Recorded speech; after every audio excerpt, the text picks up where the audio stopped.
ask the questions. But I'm responsible for the moon base, all the mobility systems, rovers, robotics, software automation, and Ryan over here is responsible for all the cargo landers, landing all the things on the surface. Oh, wow, okay. So I'm like the delivery service. So if you want to talk LTV, he's going to be your guy. Well, I mean, actually, I would have liked to have gotten everybody's on stage and in the audience in the room to talk, for 2 hours, but they're not going to let me do that. So, like on the LTVs, it was noticeable that they all had seats. Why the seated versions for initial ones? Why not something really simple, looking like a Mars rover for your first version? Yeah, so we do have smaller variants of scientific rovers that are flying on some of the earlier Eclipse missions for scientific exploration regions, like small scale. For the lunar terrain vehicles, really what we're looking for them to do is do extended exploration for whenever their crew's on the surface. So the reason for the seats is for the astronauts in the EVA suits to sit on the lunar terrain vehicles and instead of just walking localized around the lander, it allows them to go, a few kilometers and get to better science regions.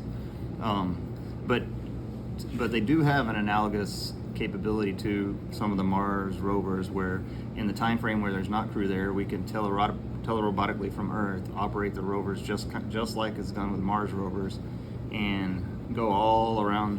So prior to the crewed missions and post the crewed missions, we'll be able to extend unmanned exploration.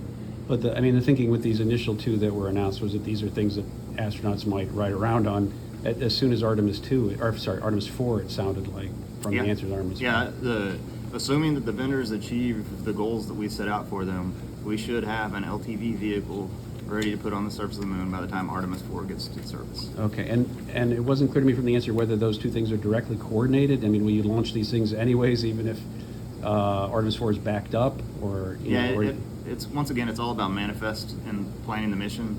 We would plan to launch an LTV ahead of an Artemis 4 mission.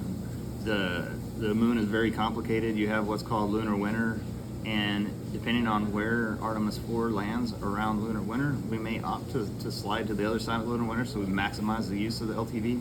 So it's a little bit TBD, but ideally NASA would like to have an LTV on the surface by the time Artemis 4 is there, and then also to enable us on both sides of the Artemis 4 crew missions to maximize unmanned exploration. What would you say is the biggest challenge to a successful rover? And I don't know if you'd answer too, but people told me the moon dust is a problem. Other people said the slope, the regolith is unreliable. If you had a top 3 list, or what's the big challenge? The radiation environment with electronics lasting a very long time, moon dust, dealing with that with encapsulating electronics, the thermal environment, and like you said, you have uneven terrain and pretty significant slopes in the South Pole region, so those are all big hurdles. How would you characterize the two LTVs that you laid out today? What's the difference between them? One obviously had solar panel wings, but to the uninitiated, what's the difference between them? They're both going to have the baseline same capabilities. They're going to have batteries for survival, solar power to generate power for the batteries. They're going to have radiators. They're going to have chassis. They're going to have wheels. So they're going to have the same base capabilities. You have two different vendors with different subcontractors doing slightly different methods of achieving those using slightly different technologies. So isn't that one is a crater explorer and the other one is a long distance one? They both have basically the same capabilities, and you're hoping to have two different things that do the same thing so that you at least get one of them.